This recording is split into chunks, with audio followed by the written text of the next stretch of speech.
my channel, Brittwriterly, and this is the second installment of Girl, What You Reading? I'm reading The Gardens of Edin by Rosey Lee. So let's hop right into it with the synopsis that is offered so that I can just squeal. So, when the bonds of their family began to fray, four black women fight to preserve their legacy, heal their wounds, and move forward together in this heartwarming contemporary debut novel with loose parallels to beloved women from the Bible. The four women of the Garden family live side by side in Edin, Georgia, but residing in tight proximity doesn't mean everything is picture perfect. Ruth runs the family's multi-billion-dollar peanut business, a legacy of the Garden's formerly enslaved ancestors. But tensions have intensified since the death of her husband, Beau, and she feels like an outsider in the very place she wishes to belong. Sisters Mary and Martha fuel the family tension. Martha's unfounded mistrust of Ruth causes her to constantly seek ways to undermine Ruth's decisions with the business, while Mary, trying to focus on her new restaurant that serves healthy comfort food, is dragged into the family fray by Martha. I don't like Martha. For years, Naomi, the matriarch who raised the sisters after their parents' death and supported Ruth in her grief, has played peacemaker. But as she decides to take a step back, hidden truths, life and death circumstances, and escalating clashes finally force the Garden women to grapple with what it means to be a family. A heartwarming southern story of family and all its many complexities, The Gardens of Edin delivers a thoughtful portrayal on four women trying to hold on to their secrets, women who just might, if they can only let go, find the peace they seek by holding on to one another. So this is the cover.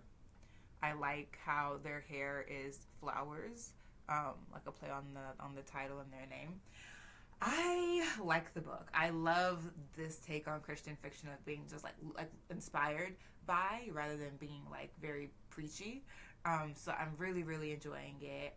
Right off the bat, I would say I highly recommend. Right off the bat, I'd say I would read it again because I really like that from the beginning, they're already honest. They're already saying, man, I don't like how this woman treats. Like there's not a period where there's a lot of denial. I feel like from very early in the book, Ruth is aware of how Martha's trying to undermine her. Naomi sees the whole thing. Mary even sees the whole thing, but she allows her sister to sort of pressure her into agreeing with her. But she sees the matrix. She's just like calculating. She's calculating whether she has the emotional energy to resist her sister, and then she's forced to take that. She's forced to resist her sister when she has a health emergency that has been exacerbated by stress. And so that sort of is the catalyst for Mary to be like, Martha, you're being toxic. I need you to stop pouring your anger about Ruth into me. Maybe you question why you're so angry at Ruth. She hasn't done anything wrong. Yes. So Martha is mad at Ruth because Ruth was married to their, I don't know who Marlon was to them, great uncle, I don't know. Naomi's son, Marlon, was Ruth's first husband. They weren't married for long. He died in the war. If you know the story of Ruth in the Bible, that's what happened. He dies in a war.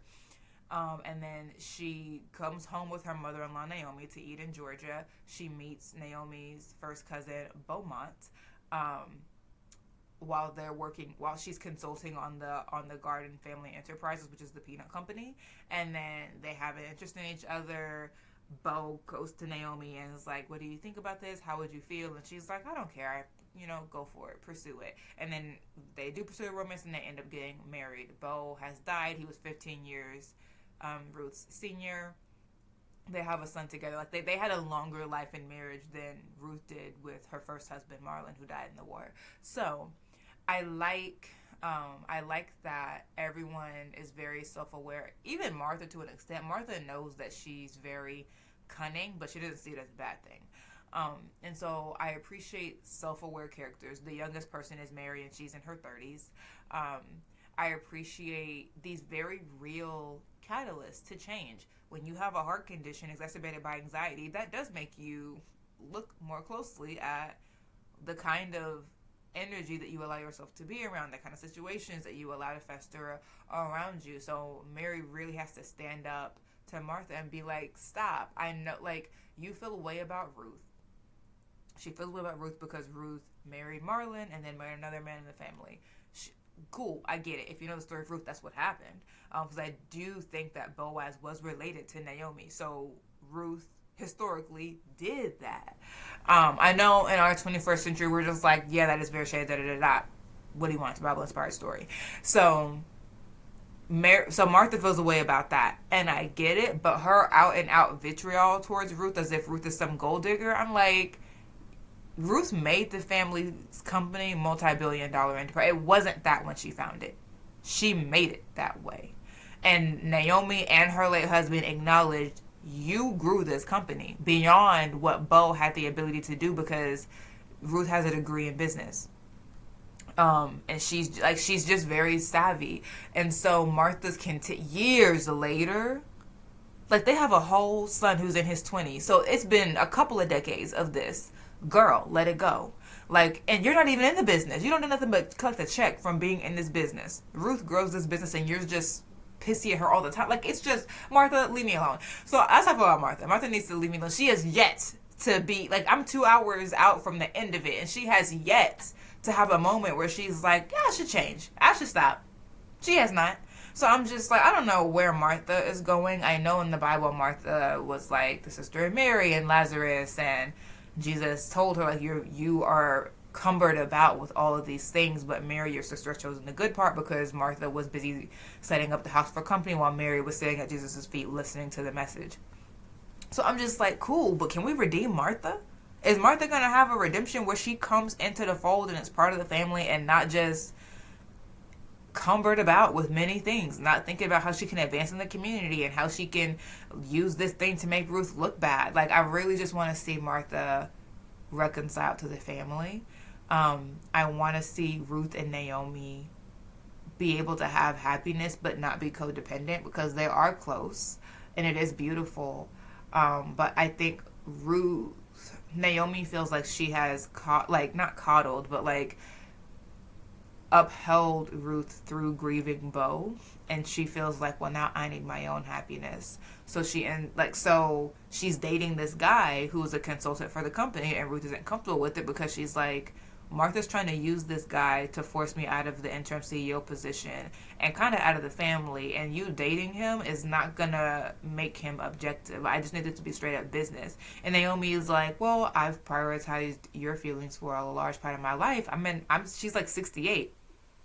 She's like, now I want to choose myself. Now, spoiler alert. So, spoiler alert. I'll wave when it's over. Ruth's mother, the reason that her and Naomi are so close is because Ruth's mother is a dumpster fire. She always uses her for money. She committed tax fraud using Ruth's social security number. She's a trash mother. She told Ruth that her father died. This man that Naomi is now dating, it's all moving very fast, too fast. They've had one date and she's already, whatever. It's moving too fast. And Ruth told her, I really would rather you just not date him. I think it's going to cause some intermingling. And she was honest. She was like, I feel insecure in my place in the family, and I feel like this thing you have going on with the guy, Nicholas, could be an issue personally for me, triggering those feelings of anxiety and abandonment. And I also feel like it's just not wise to mix business with pleasure. You may not be a member of an employee of the company, but the company is the family business.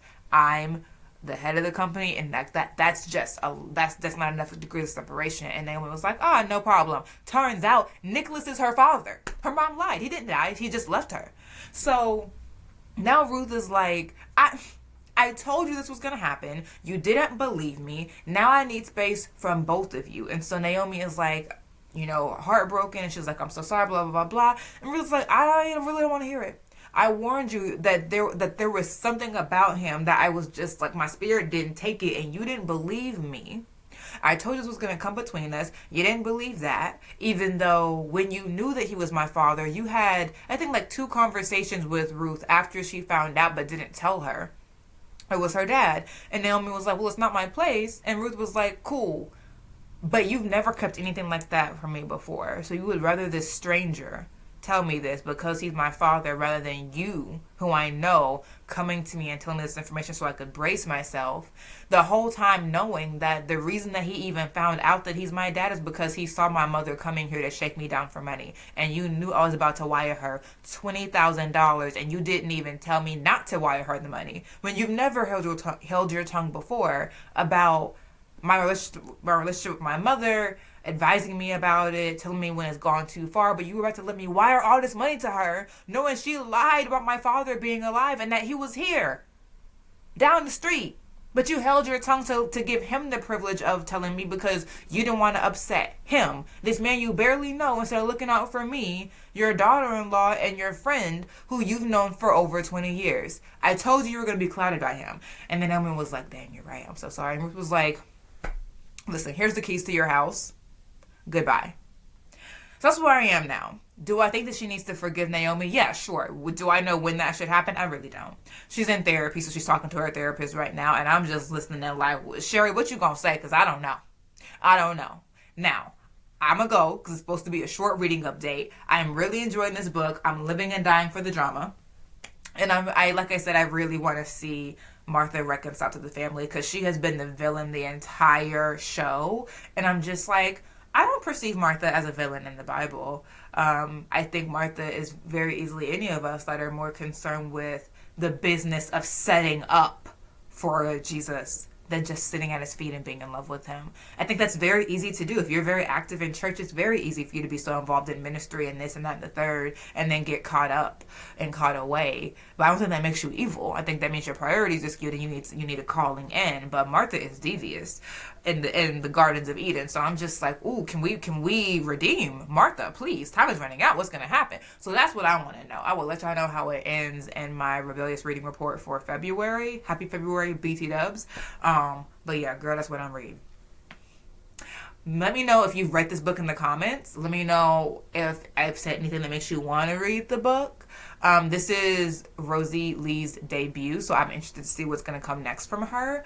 But yeah, would definitely recommend, want to know y'all's thoughts on it.